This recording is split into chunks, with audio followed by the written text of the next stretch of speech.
going through a breakup sucks. And every single man out here, no matter what they say, understands how bad it is to go through a breakup and understands what heartbreak's like. It's difficult. It's not easy. I'd actually like to argue that men feel more heartbroken than women. I think that's facts. I think it's true. And I think it's because one of the possessive element that we have, the idea of her being with someone else hurts more than the idea of you being with someone else to her.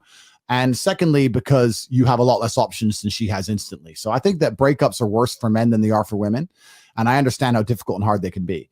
However, the unfortunate reality is that chasing her and being dedicated to her and saying you're going to do whatever she wants, etc., is very unlikely to work. It's very unlikely to work. And you have to look at the scenario you're in, look at the chessboard and make the best possible move. When you're heartbroken, when you're truly heartbroken, you can't even sleep. And your mind is constantly preoccupied. And instead of seeing that as a negative, what you need to do is use that as a source of unlimited power. If I was truly heartbroken today, let's imagine, and I could barely sleep, I'd be in better shape than I've ever been. I'd train like a fucking animal. You have to just take the energy inside of you. Energy cannot be destroyed.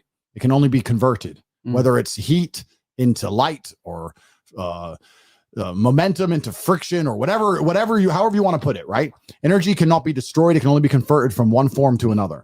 And you have to look at that and understand that the sadness inside of you is energy. You can't destroy it, but you can convert it into something else, which is constructive. And you just have to suck it up, buttercup, and get over it. Damn. And there's no other way to do it. And obviously having an abundance of women makes that easier, but I wouldn't even put it that way. I'd say if you were with a woman and you lost her and you're now lonely and she's going to be moving on and you're absolutely not heartbroken and you're destroyed inside, I understand how difficult that is, but now you have genuine sadness inside of you, which is unlimited motivation for you to become a fucking beast, become an animal.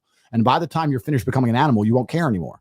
So if you really want to cure yourself, you need to say, I'm going to get a 6-pack and I'm going to get bigger arms. And by the time my arms are this size and I have a 6-pack, then I'm going to think about that bitch. And you'll realize that you don't give a shit about her anymore. That's just the way the world works.